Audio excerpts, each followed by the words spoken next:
partir de hoje, o preço da energia elétrica aumenta em todo o país. Nesse vídeo eu vou falar com você sobre o que faz o preço da energia elétrica aumentar.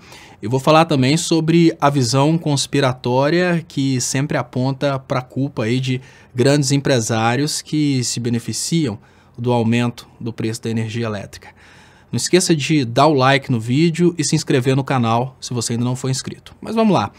Antes de falar sobre o que faz o preço da energia elétrica aumentar, é preciso entender que a energia elétrica é um produto. Produto como, por exemplo, o arroz, o feijão, que significa que no momento que você tem uma escassez desse produto, ou seja, tem pouca oferta desse produto, ele aumenta o preço.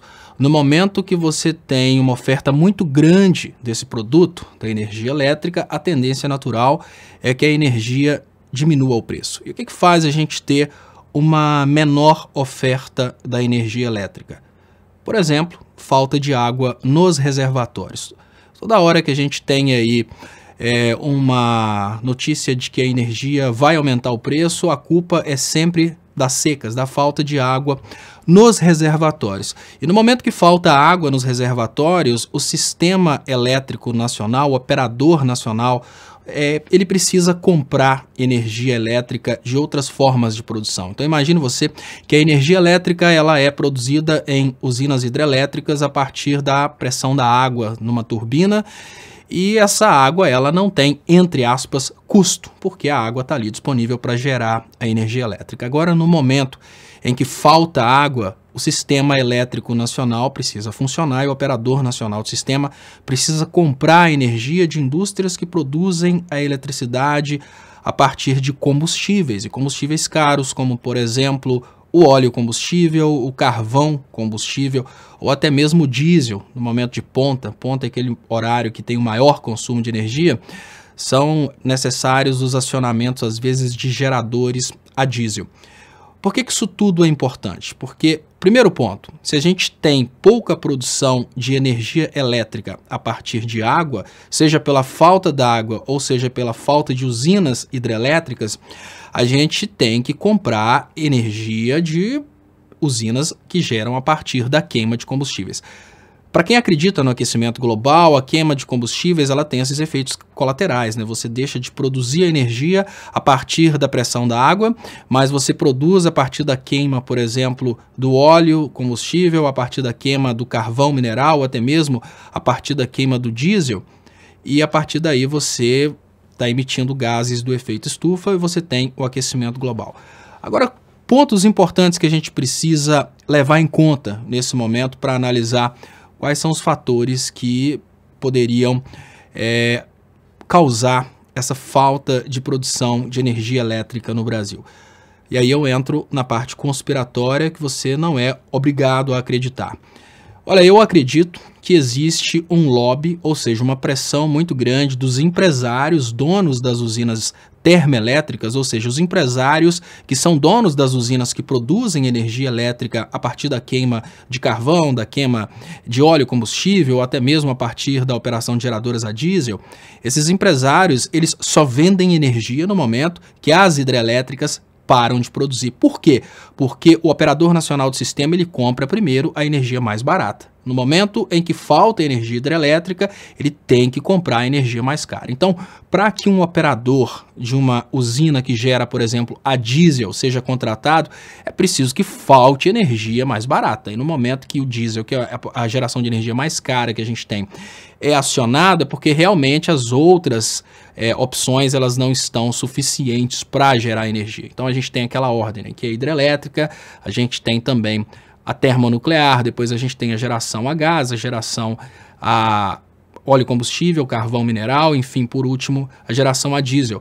A pergunta básica que todo mundo faz nesse momento é: mas e as gerações fotovoltaica e a geração eólica? Bom, essa geração não é controlável, né? Aquela frase da Dilma: como não podemos estocar o vento, a gente não controla a geração a partir de fontes eólicas. Então essa geração entra no sistema como se fosse um consumo negativo. Da mesma forma que você consome a energia e o operador não controla a hora que você liga a lâmpada da sua casa, o operador não controla a hora que vai ventar, nem controla a hora que vai ter sol. Então, essa energia entra no sistema e ela não é calculada pelo operador de uma forma muito precisa. Aí, nessa visão conspiratória que eu tenho, eu imagino que as grandes empresas que trabalham com a venda de energia elétrica e operam a partir de geração a carvão, a óleo combustível e a diesel e a gás, essas empresas elas fazem uma pressão muito grande para que o governo não tenha condições de ter usinas hidrelétricas. Como, por exemplo, vocês se lembram do movimento Gota d'Água? O movimento Gota d'Água trabalhou contra a construção da usina de Belo Monte. O que a gente teve dentro do Brasil foi uma opinião muito forte de artistas e formadores de opinião de que era impossível naquele momento conceber a ideia de se alagar um território indígena para a produção de energia elétrica. Mas, hora nenhuma, a gente teve uma informação para a população de que aquela usina hidrelétrica, depois de pronta, ela poderia evitar, por exemplo, aumentos no preço da energia. Eu volto a dizer, o ser humano, ele pensa primeiramente em si próprio. Naquele momento, os artistas da Globo que fizeram, por exemplo, aquele vídeo do movimento Gota d'Água, eles falavam sobre a desocupação das terras indígenas, eles falavam sobre alagar um território muito importante da floresta brasileira, mas eles, hora nenhuma, falavam sobre a necessidade daquela usina para a geração de energia e para o barateamento da energia elétrica para os brasileiros. E olha que interessante. Hoje, os mesmos atores da Globo, que naquele momento estavam protegendo, entre aspas, os índios contra a construção da usina de Belo Monte, eles nem piam sobre essa possibilidade agora da desapropriação das terras indígenas pelo governo para distribuição para os ruralistas. Por que eu estou chamando a atenção nesse ponto? Porque isso mostra pra gente que naquele momento esses atores estavam sendo incentivados por lobistas, ou seja, por empresários poderosos que tinham o interesse em dificultar a construção da usina de Belo Monte e de outras usinas hidrelétricas. Por que empresários poderosos teriam interesse em dificultar a construção de usinas como a usina de Belo Monte? Porque eles querem vender energia a partir da queima de óleo, da queima de carvão. E é o que acontece nesse momento, falta água nos reservatórios e agora as usinas a partir que queimam óleo, que queimam carvão, começam a ser mais demandadas, a eletricidade sobe para todo mundo por causa disso. Um ponto importante que eu queria chamar a atenção de vocês é o seguinte: a água que está armazenada nos reservatórios para a produção de energia elétrica, ela vai sendo consumida aos poucos. Se você cria condições para que a população consuma mais energia elétrica, você automaticamente cria condições para que essa água acabe mais rápido. Eu vou dar um exemplo sobre a proposta do Bolsonaro de acabar com o horário de verão. A população que não entende de tecnologia, de geração de energia e o impacto que isso pode causar no sistema elétrico, essa população recebeu essa proposta como sendo uma coisa maravilhosa. Olha que coisa legal, vai acabar com o horário de verão, eu não vou ter que acordar mais cedo, olha que coisa boa. Mas, em contrapartida, acabar com o horário de verão implica no aumento do consumo da energia elétrica por causa das lâmpadas que vão ter que ser ligadas até mais tarde, né? A ideia do horário de verão é porque o dia amanhece, entre aspas, mais cedo, você começa a trabalhar mais cedo para aproveitar mais o tempo em que a luz do sol está disponível. Se você acaba com o horário de verão, você perde essa luminosidade do sol, você automaticamente demanda mais energia elétrica, gasta mais água dos reservatórios e leva o país para essa situação.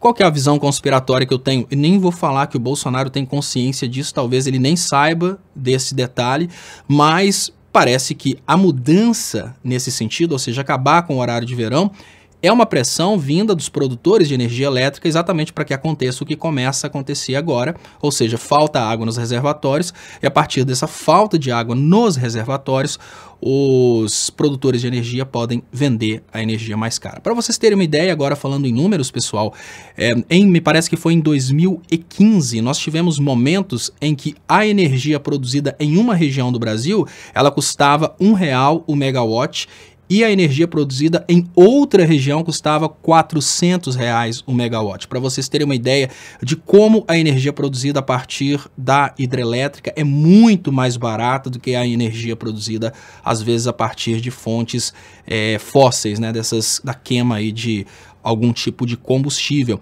E um ponto importante que eu preciso colocar nesse momento também é que antes nós não tínhamos uma interligação do sistema como nós temos hoje. nós tivemos um investimento muito grande para que o sistema norte-sul fosse interligado, ou seja, aqueles fios que vocês normalmente veem quando estão viajando, aquelas torres gigantescas, elas interligam as regiões do Brasil em termos de energia. Se você tem uma interligação, você tem uma condição muito interessante, que é o seguinte: imagine que você está vivendo uma seca na região norte e você está vivendo um período úmido na região sul. Você pode produzir na região sul e jogar essa energia para a região norte, e dessa forma você consegue evitar de ter que comprar energia termoelétrica na região que está seca. Isso é um investimento muito interessante que, apesar de ter sido criticado de uma forma muito intensa durante o processo do impeachment da Dilma, esse é um investimento que, sob o aspecto científico, ele foi muito assertivo. Eu volto a dizer, indiferente da sua opinião, se você é conservador, de direita, contra o governo do PT, indiferente da sua opinião a respeito do governo da Dilma, o investimento em transmissão de energia, sob o aspecto científico, na visão da engenharia, ele foi um investimento muito interessante porque interligou e permitiu essa comunicação dos sistemas. Eu queria pedir para você para compartilhar esse vídeo, queria pedir para você também para refletir sobre esse assunto, de repente até você gravar uma versão sua sobre esse assunto, com a sua visão política, com a sua levada, com a sua forma de se comunicar. E convido você para se inscrever aí no canal Leonardo Estopa e convidar amigos, isso é muito importante. Então, muito obrigado e até o próximo.